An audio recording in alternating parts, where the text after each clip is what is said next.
कुठल्याही राजकीय व्यक्तींनी, लोकप्रतिनिधींनी, कुठल्याही समाजामध्ये वावरत असणाऱ्या व्यक्तींनी समाजामध्ये तेढ निर्माण होईल अशा प्रकारचं वक्तव्य अजिबात करता कामा नये. ते भले कुठल्याही पक्षाचे असू द्या. कुठलाही पक्ष असं सांगणार नाही की व तुम्ही दोन समाजात तेढ निर्माण करण्याचं स्टेटमेंट करा. हे मी अतिशय स्पष्टपणे तुम्हाला सांगू इच्छितो. कधी काही जण भावनेच्या भरात किंवा पत्रकार कधी प्रश्न विचारत असतात. बाकीचे आमचे सहकारी आम्हाला वेगळा फीडबॅक त्या ठिकाणी देण्याचा प्रयत्न करतात. असं झालं, इथं तसं झालं, तुम्ही आता जोरात बोललं पाहिजे, नाही तर काय खरं नाही, असं काही सांगतात. आणि मग ती माणूस तिथं बसल्यावर काल बघा एक घटना जी घडायला नको होती ती घडली. एक सत्ताधारी पक्षाचे आमदार नको त्या पद्धतीनं पोलीस स्टेशनमध्ये त्यांच्याकडनं चूक घडली. ही चूकच आहे. कायदा सुव्यवस्था हातात घेण्याचा कुणालाही अधिकार नाही. संविधानाने सगळ्यांना व्यवस्थितपणे न्याय देण्याचा प्रयत्न घटनेचे शिल्पकार डॉक्टर बाबासाहेब आंबेडकरांनी केलेला आहे. हे झाल्यानंतर 100% देवेंद्र फडणवीसच राज्याचे गृहमंत्री. त्यांनी त्यांच्या पद्धतीनं जे काही सांगायचं ते 100% त्यांना सांगितलं असेल.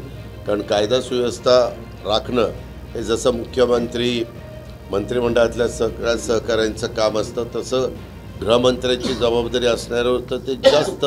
पण पाणी हे कर्नाटकात येत असून कर्नाटक सरकारने 3 पंप लावून पाणी उपसा करतं. नाही काय झालं ऐका ना, नदी आपली चंद्रभागा आहे. ह्या बाजूला आपण पलीकडच्या बाजूला कर्नाटक आहे. बहुतेक ठिकाणी जसं जिल्ह्याचा पण विचार करता, एका बाजूला पुणे जिल्हा असतो, एका बाजूला सातारा जिल्हा असतो, एका बाजूला पुणे जिल्हा, एका बाजूला सोलापूर जिल्हा.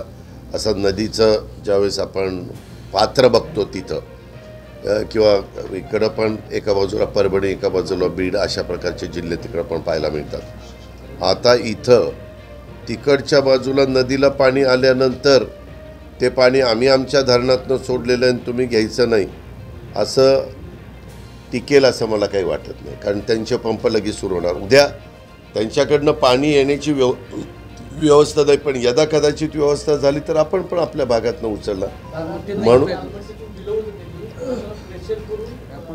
म्हणून ह्याच्यामध्ये एकमेव पर्याय म्हणजे आपल्याला दुसरी पाईपलाईन तातडीनं काम पूर्णत्वाला नेणे एवढं एकच आहे. ते झाल्यानंतर खूप मोठ्या प्रमाणावर आपल्या सोलापूरला पण व्यवस्थितपणे पाणी पिण्याच्याकरता उपलब्ध होईल.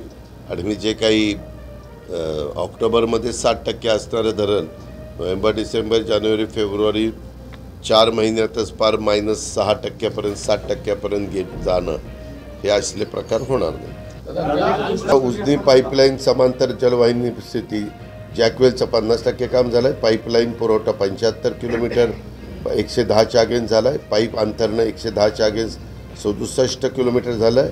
हायड्रॉलिक टेस्टिंग 67 किलोमीटरच्या पैकी 34 किलोमीटर झालं आहे. क्रॉसिंग 63 पैकी 29 पूर्ण झाली. भौतिक प्रगती 100% पैकी 55% पूर्ण झाली. आर्थिक प्रगती 100% पैकी 48% पूर्ण झाली. आपल्या महायुतीतल्या जागा वाटपाची स्थिती काय आणि काय? महायुतीच्या जागा वाटपाच्या स्थितीच्या संदर्भात दिल्लीमधल्या वरिष्ठांशी माझं बोलणं झालं. त्यावेळेस आम्ही लोक नंतर एकनाथराव शिंदेसाहेब, देवेंद्रजी, चंद्रशेखर बावनकुळे यांनी राज्याच्या स्तरावर एकदा एकत्र बसावं आणि साधारण इथं 48 जागा वाटपाच्याबद्दल काय कशा पद्धतीनं आमच्या तिघांच्यामध्ये एकमत होतं आहे ते ठरवावं. आणि जेवढ्या काही जागांच्याबद्दल जर प्रश्न निर्माण झाला तर मग तो वर आम्हाला सांगा असं त्यांनी सांगितलं. सोलापूर लोकसभा माढामध्ये आपल्या गटाचे सर्वाधिक आमदार आहेत. आपण माढा लोकसभा मतदारसंघ आम्ही एकत्र बसून का आम्हाला उगीच नाही ते प्रश्न विचारताय. एकत्र बसून व्यवस्थित मार्ग काढण्याचा प्रयत्न आम्ही करणार आहोत.